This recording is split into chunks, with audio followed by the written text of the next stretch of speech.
Hello, everyone. We are the Health and Nutrition Committee, part of the Rutgers Graduate Student Association. My name is Natalie. I am one of the co-chairs, and I will introduce the other co-chair and another very important member momentarily. Just a quick note of our socials, if you would like to follow us on Facebook, Twitter, or Instagram. Also, our YouTube channel information will be up soon. And that is where you can find the recording of this workshop. So hopefully during the workshop, you will learn how to better prepare and how better choose how to build your meals. So hopefully it'll be less stressful after this. Okay, next. So we have our other co-chair of the Health and Nutrition Committee, Rita Lee, and we have another very important member, Amanda Lee. They are both master's students and dietetic interns. They're both part of the nutrition department of nutritional sciences. Rita is also part of the ISPP program. And if you have any questions about that, you can let her know later. And yeah, all right, I'll let them take it away and explain all about nutrition. Thanks, Nat. Okay, so we already reviewed this previously, but of course, this is the MyPlate. So again, we're just going to be talking about all the food groups that are involved in meals. So just to review it again for the sake of the recording and everyone watching later on, that's going to be the fruits, vegetables, greens, proteins, and dairy. And we're going to be talking about how to incorporate all these different food groups into our diet and why each of them are important. So here's the content for our workshop today. First, we will talk about grains, and then protein, vegetables, fruits, and dairy. And then we will introduce MyPlate website shortly and about some resources you can find on the MyPlate. Okay, so first starting with grains, we have some of the common grains listed here. So that's like wheat, rice, oats, and barley. And of course, there's a lot of other different grains like quinoa, but there's just so many. We're not going to be talking about all of them today, but just to let you know, those are options out there. And so for grains, these can be made into different grain products. I'm not sure who's sharing this screen right now, but when the slide advances, yes, thank you. You can see that the grain products can be like bread, pastas, breakfast cereals, oatmeal. And as we all know, there's so many different kinds of products just within these four. So there's a really wide variety, but there's two types of grain products that we'll be talking about. That's whole and refined. So the difference between these two are, you might be familiar with whole wheat flour versus white flour or brown rice versus white rice. And the reason why these two are different is basically the whole grains are processed into refined grains. So they remove certain parts of the grains to make it maybe more palatable, to make it more shelf stable. And there's different reasons for why, but because of this processing, it does change the nutrient content. So on the next slide, we'll be talking about that. First, I want to ask, does anyone have a preference for either whole grains or refined grains? Like, does anyone find that maybe brown rice isn't as appealing as white rice? Because I hear that a lot from people. I just want to see, everyone here, if we have a consensus or any opinions about that. How about we could do like a thumbs up for if you prefer like whole grains and maybe a clapping for like white rice or refined grains on the Zoom reaction. Nice, we got some thumbs up. Okay, okay, so thank you. So the reason why there is a difference, again, is the whole processing, but whole grains are a good source of fiber, B vitamins, iron, and magnesium. So that's why it's really important to include them into our diet.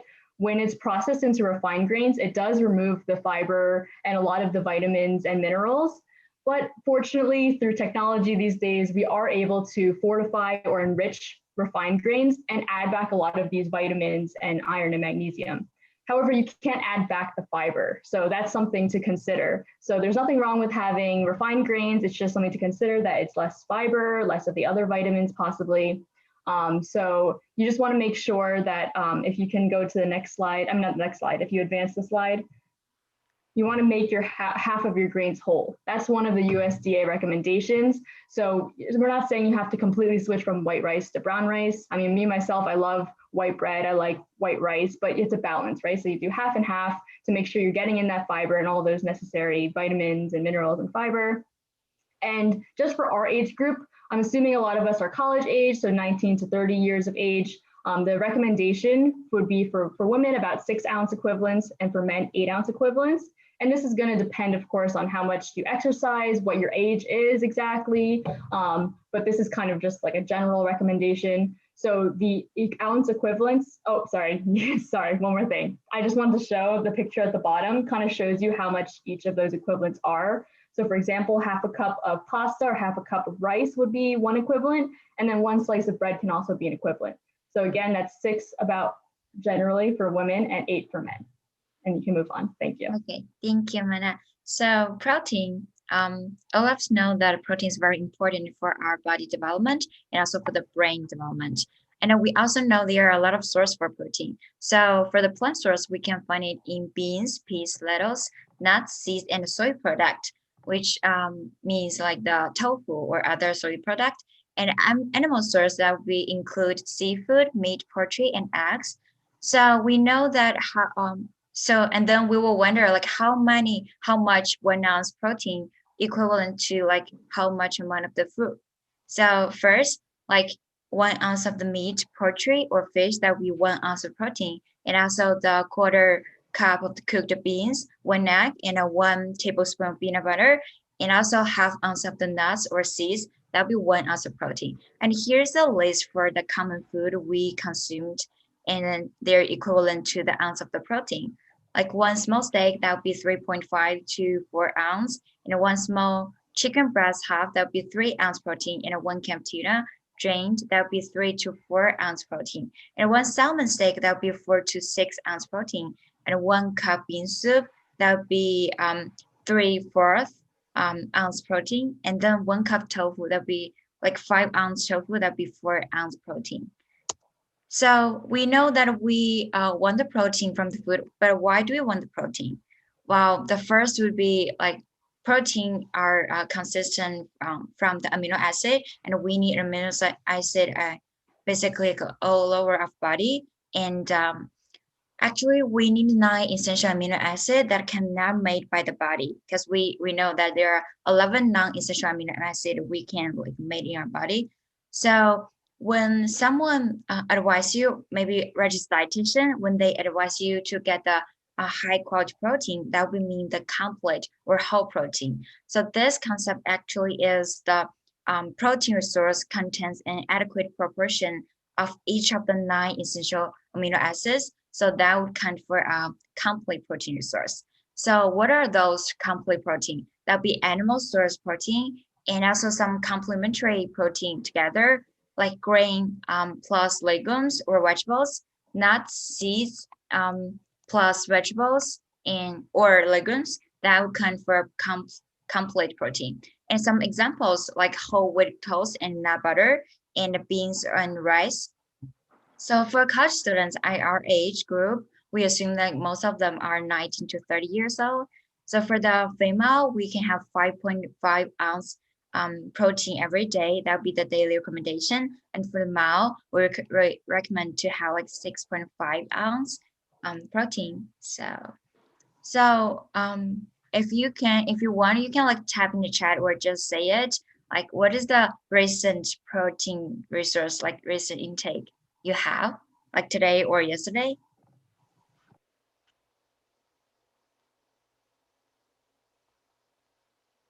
Like, for example, I will start first. I had like hard boiled egg this morning, so that's kind of for 1 ounce protein. Do you have any answers? Oh, sorry. We have some going in the chat. Okay, so Amanda said chicken. Mm-hmm. I said peanut butter. And Gab said chickpeas. Becca said salmon. Mm-hmm. We have a nice complete list here. Yes, that's a variety of the protein source. Thank you for sharing that. So in your later life, maybe you can like focus on like how much the food, what is the amount of the food that equal to like what amount the protein, and then you can calculate how much you need every day. Thank you for sharing that. And next. Okay, so next we're going to be talking about vegetables. And we often hear again that, we want to have our greens when we talk about having our vegetables, but really there's all kinds of vegetables. There's 5 different categories. So we have dark green, so that's like spinach, whereas red and orange, so you could think of maybe bell peppers. There's beans, peas, and lentils. So that kind of overlaps with what Rita was talking about because those are also considered a protein source, but they're also a vegetable. And then there's our starchy vegetables, and that could be like potatoes, for example. And then we have our other, and that's a really big category because that could be like eggplant, cucumber, all kinds of things. And if you advance the slide, we can see that all of these 5 different categories are a good source of loads of different minerals and vitamins.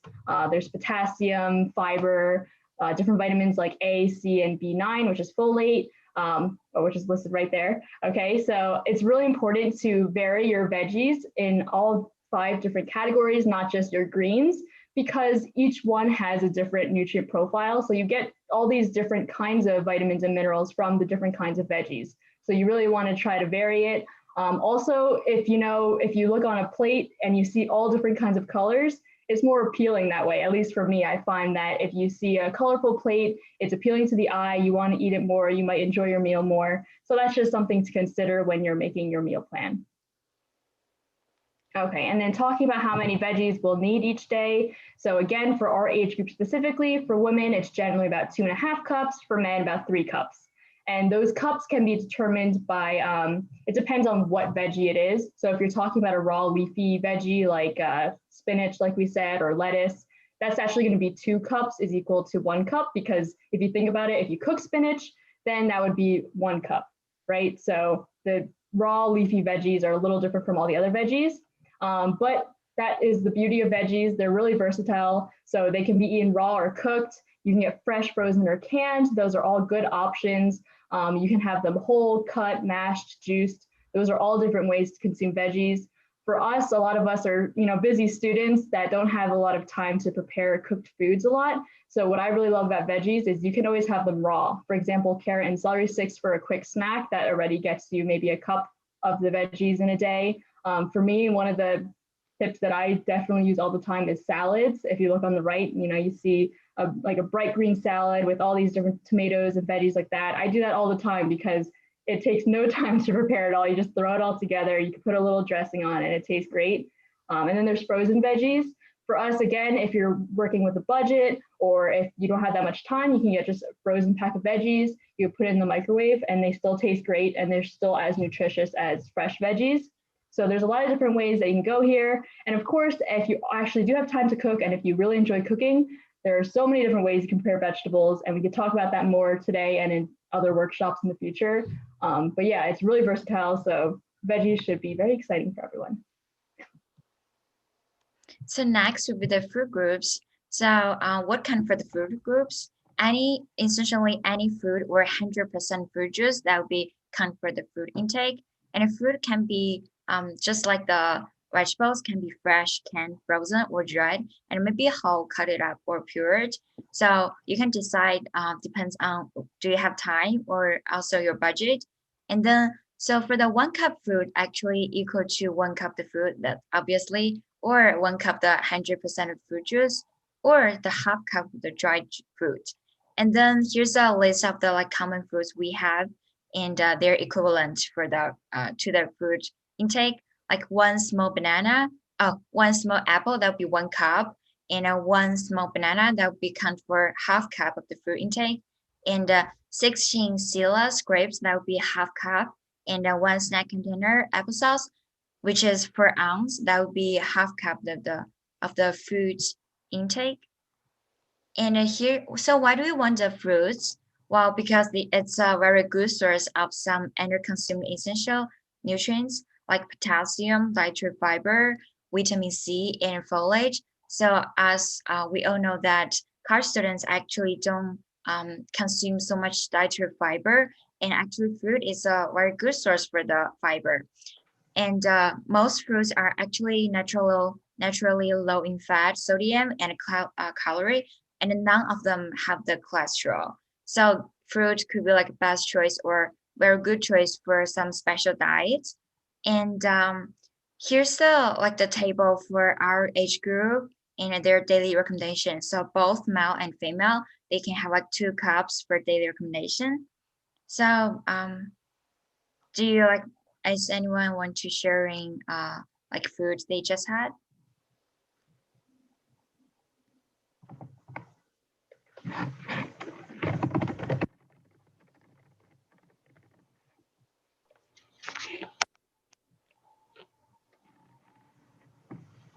So I have actually, I'm a big fan of the fruit, and I just had watermelon yesterday, and I had berry this morning. So love it. So anyone share?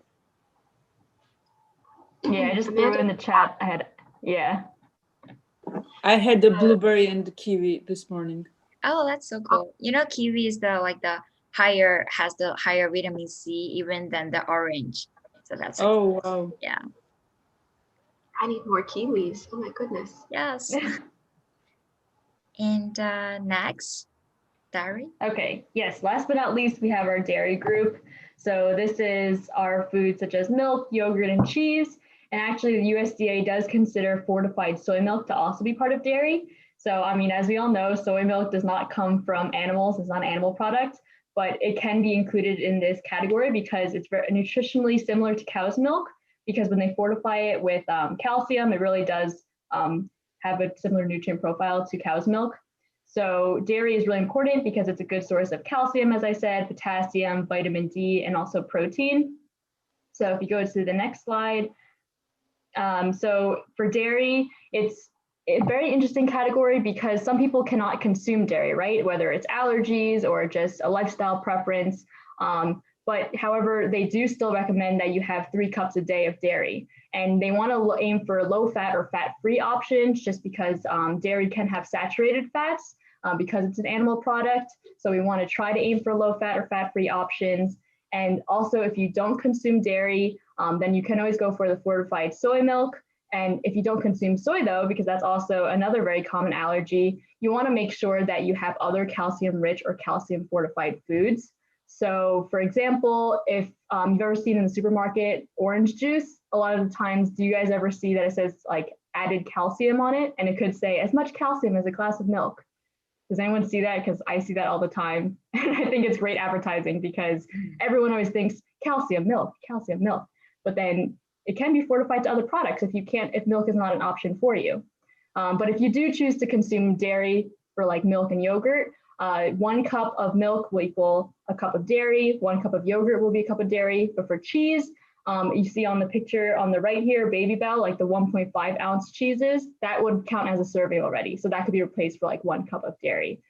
So again, just keep in mind that one of the main vitamins or minerals that we're looking for here is calcium and the vitamin D as well.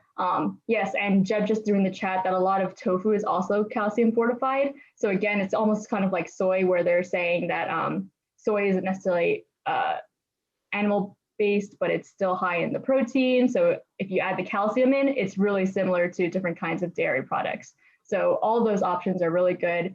Even though they're specifying dairy, there's ways to get around that if you don't actually consume dairy. So we just want to let everyone know that there's options there.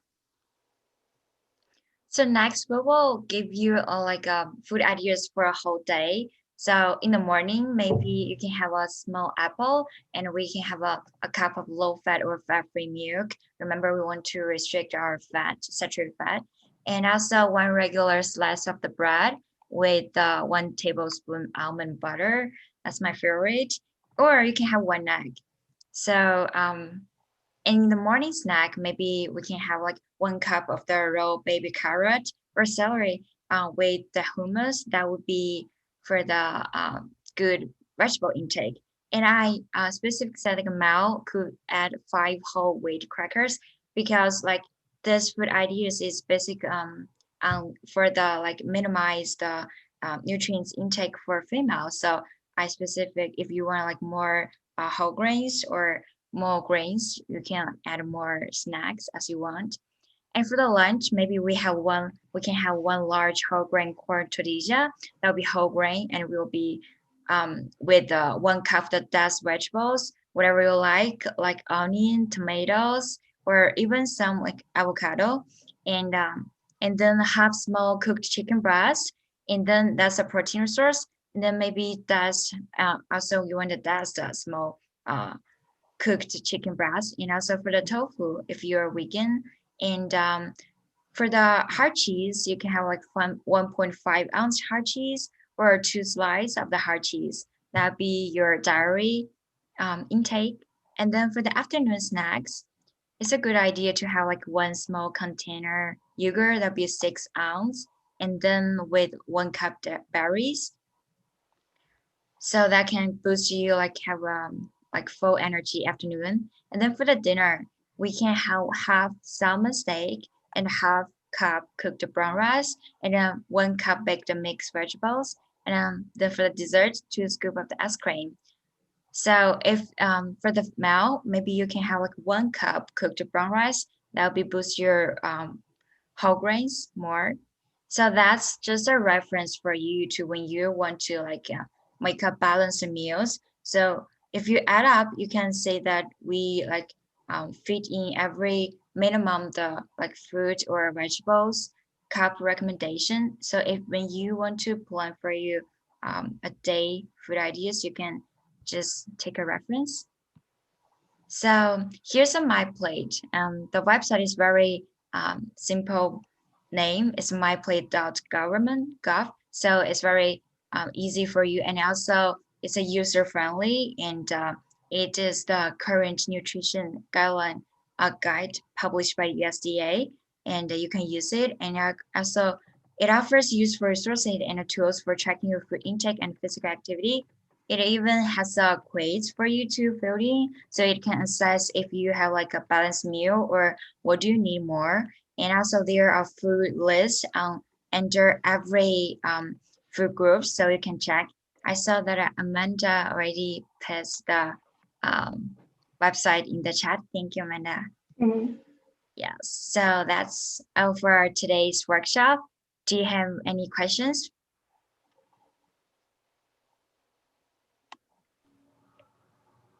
Go ahead and type any questions you want in the chat. I'll start with mine.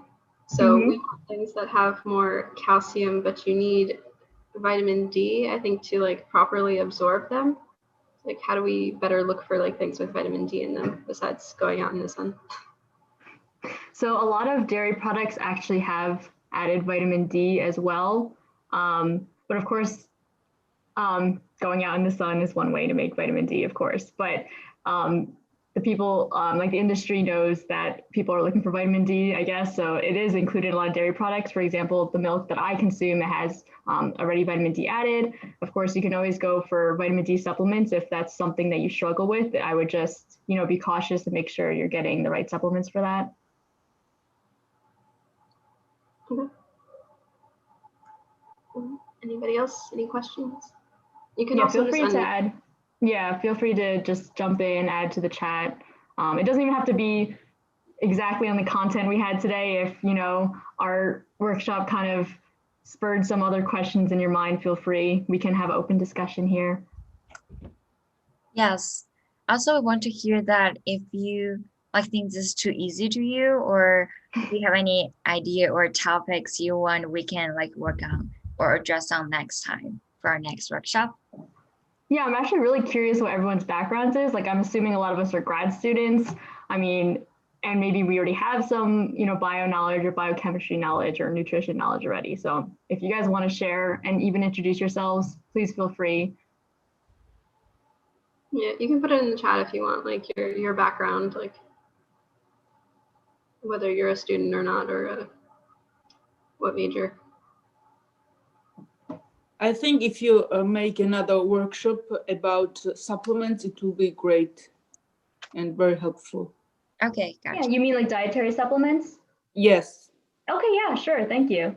Or if you could give us any like very short advices or recommendations now, that would be great as well.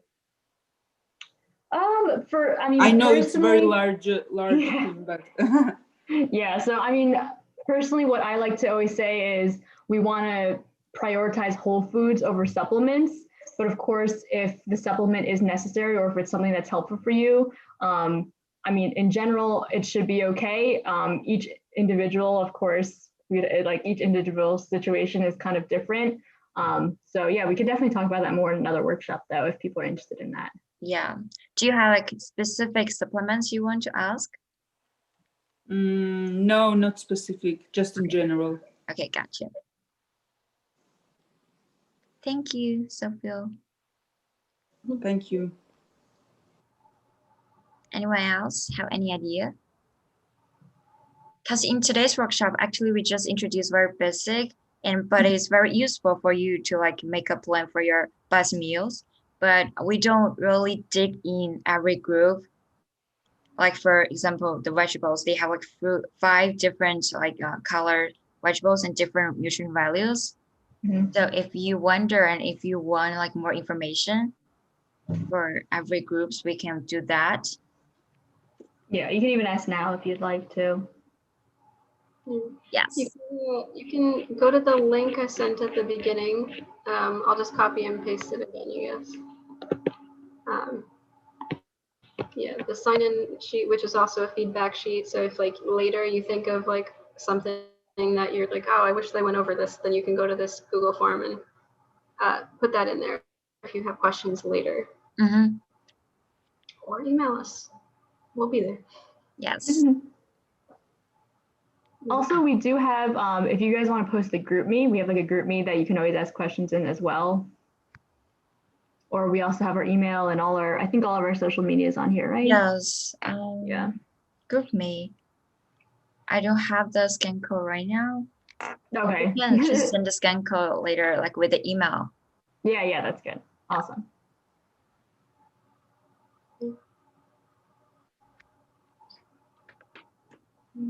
So that's all for today's workshop. If you don't have any other questions, you're free to go. Thank you for your attendance. We really appreciate it. And yes. Oh, one more slide for our reference. Yes. So thank you, guys.